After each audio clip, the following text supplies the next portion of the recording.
क्या इंडिया का growth engine ठप होने वाला है? सो दोस्तों, whole world media is burning because middle east is on fire. आज ब्रेंट क्रूड $108 पर बैरल टच कर चुका है।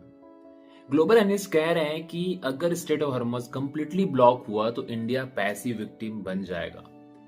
लेकिन एक्चुअली क्या हो सकता है?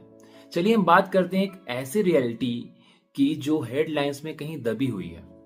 जब दुनिया पैनिक में थी तब पिछले 48 घंटों में एक बहुत बड़ी चीज हुई। शिवालिक और नंदा देवी, ये दो इंडियन फ्लैग्ड एलपीजी शिप्स हैं जो स्ट्रेट ऑफ हॉर्मज की टेंशन को पार करके सेफली इंडियन शोर्स में पहुंच गए।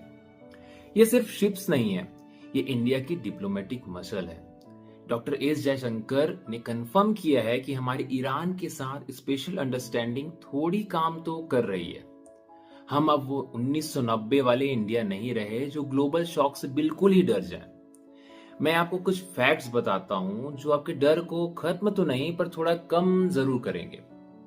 The $700 billion war chest. As of March 13, 2026 हमारा फॉरेक्स रिजर्व 700 प्लस जा चुका है। ये एक ऐसा सेफ्टी नेट है जो रुपये को किसी भी बड़े फ्री फॉल से बचा सकता है। Next is smart diversification.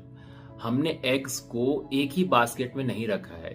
आज इंडिया अपना 35 to 40% ऑयल रशिया से ले रहा है, जिसमें non dollar payment systems like rupee rouble हमारी मदद कर रहे हैं। Next is the ethanol shield. एक हिस्टोरिक न्यूज, 1 अप्रैल 2026 से इंडिया में सिर्फ E20 यानी कि 20% एथेनॉल ब्लेंडेड पेट्रोल ही मिलेगा। हम अब तेल के लिए पूरी तरह से बाहर डिपेंडेंट नहीं है। एनर्जी सिक्योरिटी सिर्फ ऑयल तक नहीं, फरवरी 2026 तक इंडिया की non fossil capacity 270 gigawatt cross कर चुका है। पिछले 11 महीनों में हमने record 38 gigawatt solar power add किया है। मतलब जितनी जियोपॉलिटिकल आग बढ़ेगी, इंडिया उतना ही ग्रीन एनर्जी की तरफ शिफ्ट होकर खुद को सुरक्षित रखने की कोशिश करेगा।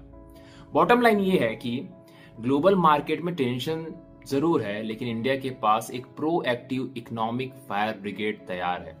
शिवालिक और नंदा देवी का सेफ पैसेज ये दिखाता है कि इंडिया अब जियोपॉलिटिक्स का पैसिव कंज्यूमर नहीं बल्कि एक एक्टिव प्लेयर भी है। जय हिंद।